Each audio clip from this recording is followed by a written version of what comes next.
پھر encourage your husband to spend time with his mother. اپنے husband کو خود سجیشن دیں کہ آج ٹائم ہے وہ کچھ نہ کچھ وقت اپنے مدر ان لا کے ساتھ گزار لے. کبھی بھی ایسی سچویشن نہ بنائے کہ اپنے ہسبینڈ کو یہ کہنا پڑے کہ choose in between you and your mother in law. کچھ ڈاٹر ان لا اسمال چیزوں پر کمپلین کرتی ہیں اپنے ہسبینڈ کے سامنے، یہ چیز بھی اچھی نہیں ہوتی. پھر اپنی مدر ان لا کو کبھی لنچ اور ڈنر کے اوپر انوائٹ بھی کرنا چاہیے، اس سے بھی آپس میں محبتیں بڑھتی ہیں. جب تھنکنگ اچھی ہوتی ہے تو مدر ان لا ماں کی طرح اچھی لگتی ہے، اور جب نیگیٹیوٹی ہوتی ہے تو پھر مدر ان لا دشمن نظر آتی ہے. چنانچہ ڈاٹر ان لا اپنی مدر ان لا کو مانسٹر ان لا کہتی ہے.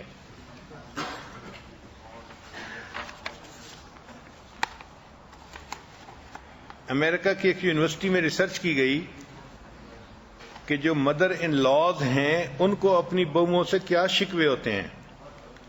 تو کچھ ہزار مدر ان لاز سے انٹرویو کیے گئے. یہ وہ مدر ان لاز تھیں کہ جو پڑھی لکھی تھیں، سمجھدار تھیں اور بڑی سکسیسفل لائف گزار رہی تھیں. تو ان سے ریسرچ کی گئی کہ بھئی ان کو مدر ان لاز اپنی ڈاٹر ان لا سے کیا کیا شکوے ہیں. تو انہوں نے جو چند پوائنٹ بتائے وہ بھی بڑے مزے کے ہیں. پہلی بات جو سب نے کامن کہی وہ یہ تھی کہ ہماری ڈاٹر ان لا کیا کرتی ہے کہ ہمیں فون کر دیتی ہے کہ آئیں میرے گھر میں رہیں، اور جب میں آ کے اس کے گھر میں چند دن کے لیے رہتی ہوں تو وہ فیس بک پہ اور سوشل میڈیا پہ اپنی سہیلیوں کو میسج کر دیتی ہے، ای میل کر دیتی ہے اور کہتی ہے کہ میں کیا کروں، مانسٹر از ایٹ ہوم. تو یہ جو دو رنگی کرتی ہے اس سے ہمیں بہت تکلیف ہوتی ہے. بھائی آپ نے ہمیں محبت سے اپنے گھر بلایا اور آپ کی دعوت کو ہم نے قبول کیا، تو اب ہمیں بوجھ تو نہ سمجھو. پھر دوسری بات انہوں نے کہا کہ ہمیں اس بات کا بہت دکھ ہوتا ہے کہ ہم اپنی ڈاٹر ان لا کو جب بھی فون کرتے ہیں تو وہ فون نہیں اٹھاتی.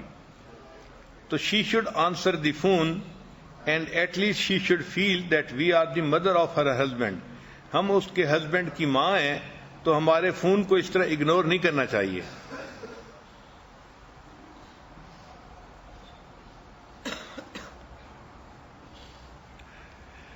پھر ایک پوائنٹ انہوں نے یہ کہا کہ ڈاٹر ان لا کو چاہیے کہ she should not talk behind our back. یہ جو غیبت ہے نا، اسی لیے اس کو کہا گیا کہ الغیبت اشد من الزنا، کہ اس کی وجہ سے دل ایک دوسرے سے بہت جلدی دور ہو جاتے ہیں. اور مدر ان لاز نے یہ بھی کہا کہ passive aggressive is still aggressive. پھر انہوں نے کہا کہ ڈاٹر ان لا سے جو ہمیں شکوہ ہے کہ وہ ہر ایک کے لیے اچھا اور فٹ قسم کا گفٹ خریدتی ہے. جب ساس کی باری آتی ہے تو جو سب سے بیکار چیز ہوتی ہے وہ ہمارے لیے خرید کے لاتی ہے. تو ایسے گفٹ ہمارے لیے الٹا دل کی تکلیف کا ذریعہ بنتے ہیں.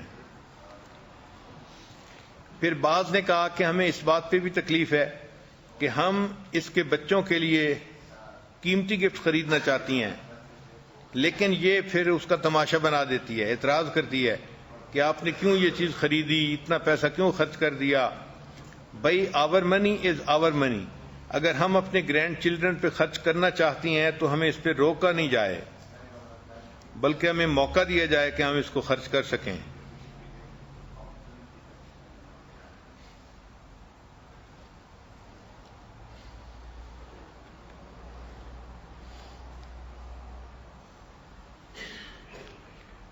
اور کنکلوڈنگ جو کمنٹس تھے مدر ان لاز کے وہ یہ تھے کہ I raised a child you are happily married with give me the credit.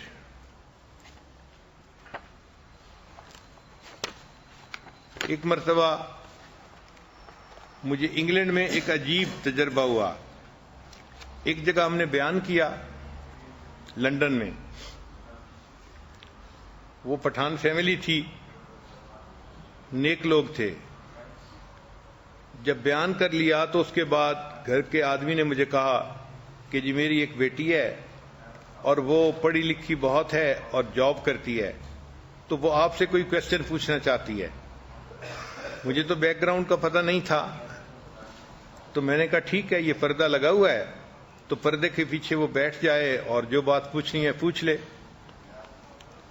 تو والد صاحب نے بیٹی کو کہا کہ بیٹی آپ آ کے اپنا کویسچن پوچھ لو۔ چنانچہ بیٹی آ کے بیٹھ گئی اور اس نے مجھ سے کویسچن یہ پوچھنا شروع کیا کہ اسلام نے مرد کو تو 4 شادیوں کی اجازت دی ہے، عورت کو 4 شادیوں کی اجازت کیوں نہیں دی؟ میں نے اسے سمجھایا کہ اس میں کیا کیا حکمتیں ہیں، مگر وہ تو ڈٹی رہی، جی نہیں، مرد اس لیے 4 شادیاں کر سکتے تھے کہ وہ کماتے ہیں اور سپورٹ کرتے ہیں اپنی بیویوں کو، تو آج کل تو عورتیں بھی کماتی ہیں تو ان کو بھی پھر جو ہے وہ چانس ملنا چاہیے کہ وہ 4 مردوں سے شادی کر سکیں۔ جب اس نے ایسی باتیں شروع کی تو مجھے بھی سمجھ لگ گئی کہ یہ سیدھی انگلی سے گھی نکلنے والا مسئلہ نہیں ہے، یہ ٹیڑھی انگلی سے گھی نکالنا پڑے گا۔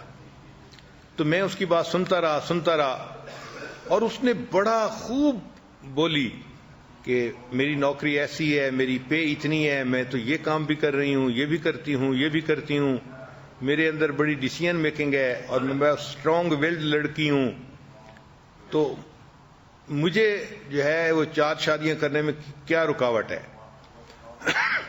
خیر جب اس نے یہ ساری بات کر لی تو میں نے اس کو پھر دوسری طرح سے بات سمجھائی۔ میں نے کہا اچھا ہم یوں سوچتے ہیں کہ آپ کی 4 شادیاں ہوں تو آپ ذرا ذہن میں رکھیں کہ آپ کی 4 ساسیں ہوں گی۔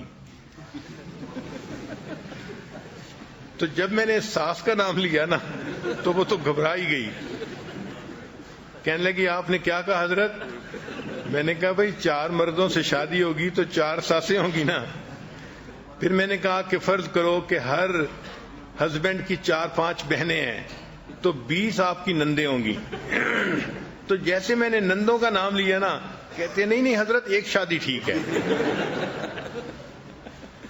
تو ساس کے نام سے تو ایسے گھبراتی ہے بہو کہ نہ پوچھو۔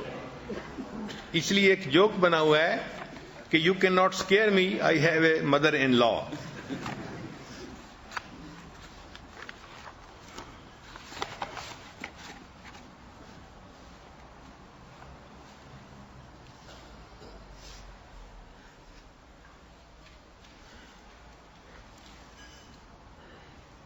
مدر ان لا اور ڈاٹر ان لا کا ریلیشن شپ تبھی اچھا رہ سکتا ہے کہ جب دونوں طرف سے اس کے لیے کوشش ہو۔ ڈاٹر ان لا اپنی مدر ان لا کو ریسپیکٹ دے اور mother in law daughter in لا کو انڈیپینڈنس دے۔ کئی جگہوں پہ ہم نے دیکھا ہے کہ مدر ان لا اتنی سختی کرتی ہے کہ بچی کو بغیر پوچھے فریج کا دروازہ کھولنے کی اجازت ہی نہیں ہوتی۔ ہم نے دبئی میں ایک ایسا کیس جو ہے سنا جس میں ڈاٹر ان لا نے رو کے بتایا کہ مجھے تو اپنے ان لاز میں فریج کا دروازہ کھولنے کی اجازت ہی نہیں ہے۔ تو بچی کے اوپر اتنی سختی کرنا کہ تم فریج کا دروازہ کھولو تو بھی ہم سے پوچھ کے کھولو، یہ بھی زیادتی ہے۔ تو مدر ان لا کو چاہیے کہ ڈاٹر ان لا کو گھر کا فیملی کا ممبر سمجھے اور اسے تھوڑی زندگی گزارنے کی اجازت دے، اتنا نہ کرے کہ اس کو سفوکیشن محسوس ہونے لگے۔ اور ڈاٹر ان لا کو چاہیے کہ وہ مدر ان لا کو ریسپیکٹ دے اور اس کو یہ فیلنگ دے کہ آپ ہی اس گھر کی ملکہ ہیں اور میں تو آپ کی خادمہ ہوں۔ جب ساس کو یہ احساس ہو جاتا ہے نا کہ میں ہی اس گھر کی ملکہ ہوں تو پھر وہ مطمئن ہو جاتی ہے۔ جب شادی ہوتی ہے تو شروع میں بہو کو محنت کرنی پڑتی ہے کیونکہ طبیعتیں ایک دوسرے کو زیادہ جانتی نہیں اور ایک دوسرے کی پسند ناپسند کا پتہ نہیں ہوتا، تو شروع میں دل چاہے یا نہ چاہے تو اچھے اخلاق کے ساتھ پیش آنا پڑتا ہے، مگر جب دلوں میں محبتیں آ جاتی ہیں ساتھ رہنے کی وجہ سے، پھر ایک دوسرے کے ساتھ محبت پیار سے رہنا آسان ہو جاتا ہے۔ اس کو انگریزی میں کہتے ہیں fake it till you make it. کہ آپ کا دل نہیں بھی چاہ رہا تو آپ اس کی ریسپیکٹ کریں, اس کے ساتھ اچھی طرح پیش آئیں. پھر وقت گزرے گا نا تو وقت کے ساتھ ساتھ اٹیچمنٹ ہو جاتی ہے دلوں میں, پھر مدر ان لا کے ساتھ محبت پیار سے رہنا آسان ہو جاتا ہے. چنانچہ اس پہ ایک سٹوری ہے کہ ایک بہو اپنی مدر ان لا سے بہت تنگ تھی. ایک دن وہ کسی ڈاکٹر کے پاس گئی اور اس نے اس کو جا کے بتایا کہ میری مدر ان لا نے تو میرا جینا تنگ کر دیا ہے, تو میں آپ کے پاس آئی ہوں کہ آپ اس مصیبت سے میری جان چھڑائیں. ڈاکٹر سمجھدار تھا, اس نے اس کو مشورہ دیا کہ دیکھو اگر تمہاری مدر ان لا اتنی زیادہ سخت ہے تو پھر کیوں نہ اس سے جان ہی چھڑا لی جائے. تو ڈاکٹر ان لا بڑی خوش ہو گئی کہ ہاں بالکل ٹھیک. تو ڈاکٹر نے کہا کہ اس کا طریقہ یہ ہے کہ اس کو پوائزن دے دی جائے, تم اس کو دودھ پلاتی ہو روزانہ. اس نے کہا میں اس کو صبح سیریل میں دودھ دیتی ہوں. اس نے کہا کہ بس دودھ کے اندر تم یہ پوائزن ایڈ کر دینا تو یہ کھائے گی اور مر جائے گی, تمہاری جان چھوٹ جائے گی. تو ڈاکٹر ان لا بڑی خوش ہو گئی. ڈاکٹر نے کہا لیکن ایک بات ذہن میں رکھنا. کیا؟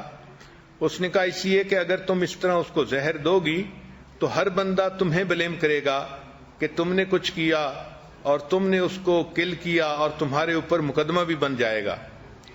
تو لڑکی کہنے لگی ہاں یہ بات تو ٹھیک ہے. اس نے کہا پھر اس کا طریقہ یہ ہے کہ ہم اس کو سلو پوائزن دیتے ہیں. اس نے پوچھا سلو پوائزن سے کیا مراد؟ اس نے کہا کہ آپ اس کو وہ پوائزن کھلانا شروع کریں, 1 سال کے بعد اس کا ایفیکٹ سامنے آئے گا اور تمہاری مدر ان لا کی پھر ڈیتھ ہوگی 1 سال کے بعد. لیکن 1 سال تمہیں اس کے ساتھ گزارا کرنا پڑے گا. اب ڈاکٹر ان لا نے سوچا کہ 1 سال گزارا کرنا آسان ہے, چلو پھر تو جان چھوٹ جائے گی نا. تو وہ اس پہ آمادہ ہو گئی. تو اس پر ڈاکٹر نے اسے کہا کہ دیکھیں ایک پوائنٹ اور بھی ذہن میں رکھیں کہ جب تم اس کو پوائزن دینا شروع کرو گی تو تمہیں اس کے ساتھ ظاہری طور پہ بہت محبت کا تعلق رکھنا پڑے گا, ہنسنا مسکرانا, اس کے کام کرنا, اس کو خوش کرنا, تاکہ تمہارے اوپر کوئی بندہ شک بھی نہ کر سکے کہ یہ سلو پوائزن تم نے دی ہے. اس نے کہا کوئی بات نہیں, 1 سال میں اس کے ساتھ ہنس کھیل کے گزار لوں گی.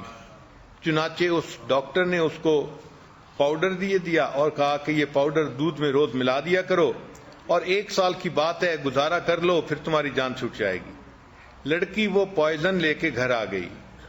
چنانچہ اب اس نے روزانہ اس کو صبح جو دودھ دیتی تھی سیریل کے لیے تو اس میں وہ ملا کے اس کو دینا شروع کر دیا, اور دل میں سوچتی رہی کہ اب جو ہے یہ تھوڑے عرصے کی بات ہے اور میری اس سے جان چھوٹ جائے گی. اللہ کی شان کے ساتھ ہی ساتھ اب وہ ساس کی باتوں پہ غصہ بھی نہ کرتی, اس کے ساتھ محبت پیار سے بات کرتی اور اچھا وقت گزارتی کہ بھئی میرے اوپر کوئی شک بھی نہ کرے کہ یہ اپنی ساس کے ساتھ اچھی نہیں تھی, کوئی مجھ کو بلیم نہ کر سکے.